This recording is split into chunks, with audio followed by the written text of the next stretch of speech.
ናሆሜ እንግዲህ ለመሩዬ ቀለበት አሰረላት ማለት ነው። በጉጉት ስንጠብቀው የነበረ ግን ደግሞ የጽናትንም ቢሆን አንድ ላይ ያምር ነበረ። የጽናትና የኪራ ነገር ግን በጣም አሳሳቢ ነው። እንግዲህ መሩዬ ጭንቅ ጥብብ ብላለች። ምክንያቱም የናሆሜ እናት ደውላ እየጨቀጨቀችው ነበረ። እንግዲህ እሷ ያው ሁሌም ልጅ ነው ልጅ ልጅ ልጅ ልጅ ትላለች እና ልጅ የሚሰጠው በመጀመሪያ ደረጃ ፈጣሪ ነው፣ ሰው አይደለም። እኛ እንዳሰብነው ሳይሆን ፈጣሪ እንዳሰበው ነው። እች ልጅ ደግሞ ማንም ሊረዳት አልቻለም፣ ህመሟን ማለት ነው። እናም እንግዲህ ናሆሜ ሰፕራይዝ ሊያደርጋት ነው።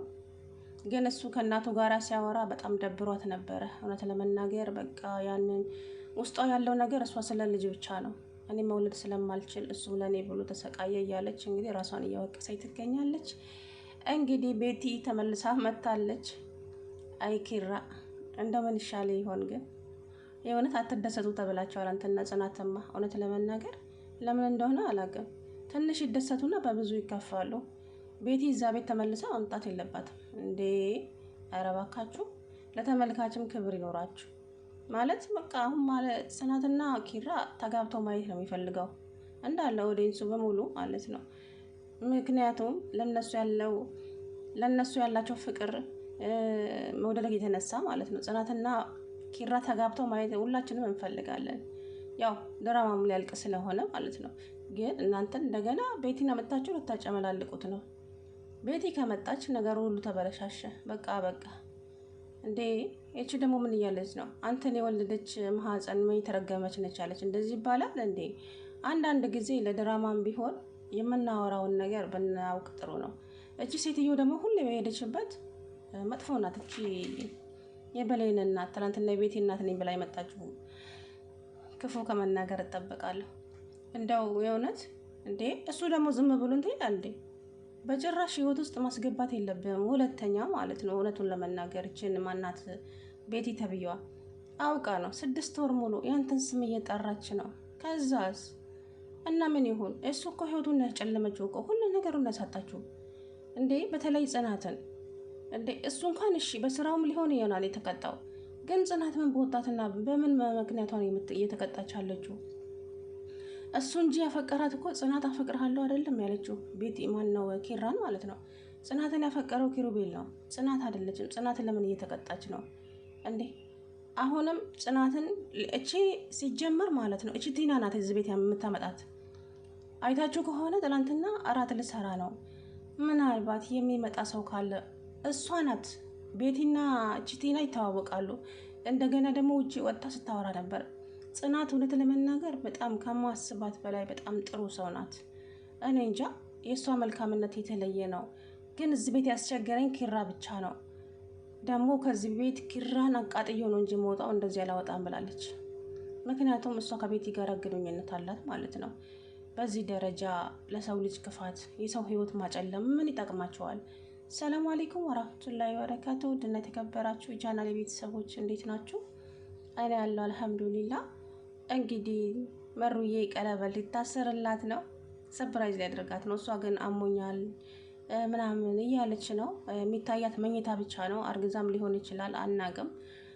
ናሆሜ ሰፕራይዝ ሊያደርጋት ሲሞክር እሷም ሰፕራይዝ እንዳታደርገው እርጉዝ ነኝ ብላ ማለት ነው በሆነች እና እናቱም እንደው በተገላገለች የሆነት እና እንግዲህ መሩዬ እውነት ለመናገር በጣም ጨንቋታል። ማለት ሰኒና ጽናት ያውቃሉ ቀለበት ሊያደርግላት እንደሆነ። እነዛ እነ ጽናት ቤት ቆይ ብትባልም አልቆይም ብላ ወደ ቤት ሄጄ ተኛለሁ ብላ ሄደች። ሰፕራይዝ ልታበላሽባቸው ነው የነ ናሆሜ። ኪራና ናሆም እንግዲህ አበባ ጎዝጉዘው ፊኛቸውን እየነፉ ነበረ እየተሳሳቁ። እኔም ሳድግ ደግሞ እንደዚህ እንዳንተ መሆን ነው የምፈልገው አለ ኪራ። አይ ኪራ ቀለድ፣ አንተ ምን አለበት? ይልቁንስ ጽናትን ቶሎ አግባና የጽናትንም አባት አስደስቱልን እንዴ! አልበዛም እንዴ? ቤቲ አረ እንዴ እዛው ትቀመጥ። ቤቲ ከመጣች ህይወታችሁ ተበላሸ። እርግጠኛ ነኝ ያው ቤቲ ከተመለሰች ጽናት እዛ ቤት አትቆይም። ከዚህ የበለጠ መሰበርም ሆነ መጎዳት የለባትም ጽናት። ስንቴ የተሰበረች ስንቴ የተጠገነች እንዴ! የእውነት እንደ ጽናት ያለ ትዕግስትማ የትም የለም። ምክንያቱም እቺ ልጅ ምንድን ነው ያደረገችው? ቆይ እኔ እኮ ፍቅሬን ነጠቀችኝ ነው የምትለው አይደለም?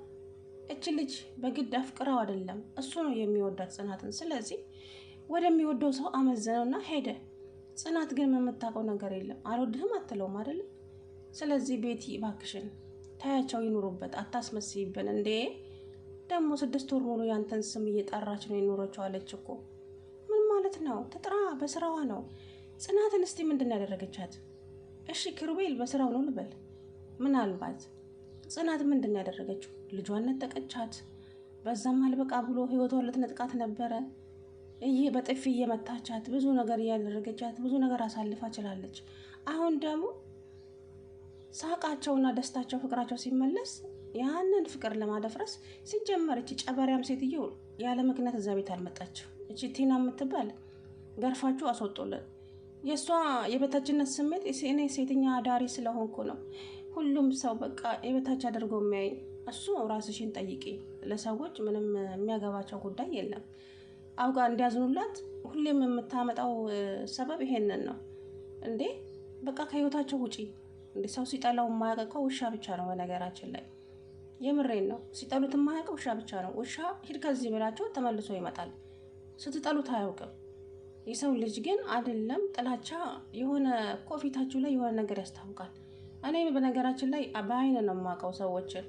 የምሬን ነው። ቲና ደግሞ ከህይወታቸው ውጪ። በቃሽ፣ አንቺ እዛ ቤት ከመጣሽ ነው ሁሉ ነገሩ የተበላሸው። ሲጀመር ምን ትመስላለች በእናታችሁ? ደግሞ ደህና ሰውነት እንዳለው ሰው እንደ አጭር ልብስ ስትለብስ እኮ ነገር የሚያጋባኝ። አሁን እንደ ማን ይሙት በዚህ ሰውነት ላይ እንደዚህ አይነት ልብስ ይለብሳል? ኧረ ተው፣ ኧረ ተው። እንደ ወንዶቹስ እንዴት ብለው ነው የሚቀርቡሽ? አንቺ ነሽ ሴተኛ አዳሪ ነኝ ብለሻል።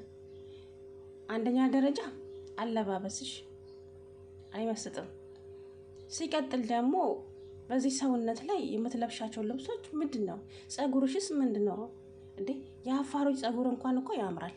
የሆነስ ምንድን ነው? ይሄንን ቤቷን ያቃጠለች እብድ መስለሽ። ኧረ እንደው ለተመልካችም ክብር ይኖራቸው አቦ። ይሄ ድራማ በጣም ምርጥና ተወዳጅ ድራማ ነበረ፣ ግን ያበለሻሹት። የእውነቴን ነው። ቤቲና ሶሲ ከወጡ በኋላ ደህና ሆኖ ነበረ፣ ግን ምን ዋጋ አለው? አንዱ ወጣ ሲባል አንዱ በምክንያት ይመጣል። ያም ሆነ ይሄ ግን እንግዲህ ኪራ ጽናትን ሳያገባ ሌላ ትኩሳት መጣ ማለት ነው። እሱ እንግዲህ ትናንትና ከጽናት ጋር ፍቅራቸውን እየተገላለጹ እያለ ደወለች።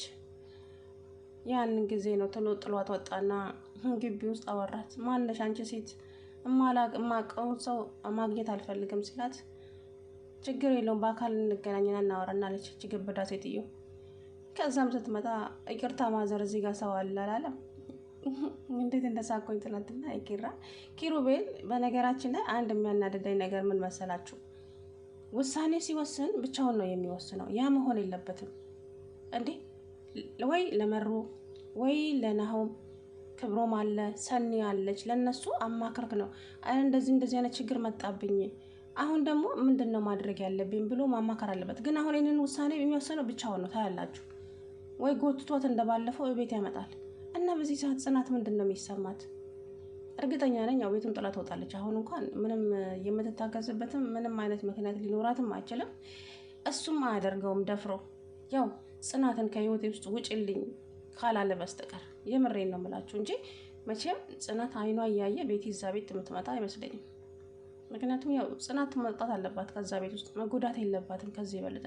ኪራ ግን ካሁን በኋላ ጽናት ምናምን ነገር ብለብትል ማንም አይሰማ እንዴ።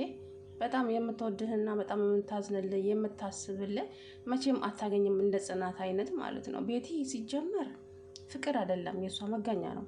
አንድ ሰው እንዴት 5 ዓመት ሙሉ የማይወደኝን ሰው ሳፈቅር እኖራለሁ? ጎበዝ 1 ዓመትም አልቆይም አብሬ። ለምን ብዬ ጊዜን ማባከነው እንዴ? የሆነ ሰው እኮ የሆነ ነገሩ ያስታውቃል። እኔ የሚፈልገኝ ለስሜት ከሆነ ለምን ከሱ ጋር ይሄ ሁሉ ዓመታት እቆጥራለሁ እንዴ? እሷ እኮ ዝም ብላ ትመጣለች። ሲጀመር ቀድማችሁ አልጋ ላይ ከወጣችሁ ነገር ተበላሸ። በቃ ፍቅርም እዛው ጋር ነው የሚያበቃው። ቀድማ አንድ ሴት አልጋ ላይ ከወጣች ይንቃታል ወንድ ልጅ። ይሄ የታወቀ ነው። ስለዚህ ሴቶች እባካችሁ ቀድማችሁ አልጋ ላይ አትውጡ ከወንዶች ጋር። ወንድ የሚፈልገውን ነገር ካገኘ በኋላ ይጠላችኋል። ክብረ ቢስ ክብር የላትም እንደ ይላል። ለራስሽ እንኳን ክብር ይኖርሻል እኮ የሆነ ጊዜ ላይ ካስታወሳቸው ቤቴን ማለት ነው። ይሄ ማለት ሞት አይደለም? ኧረ እንደ ወዲያ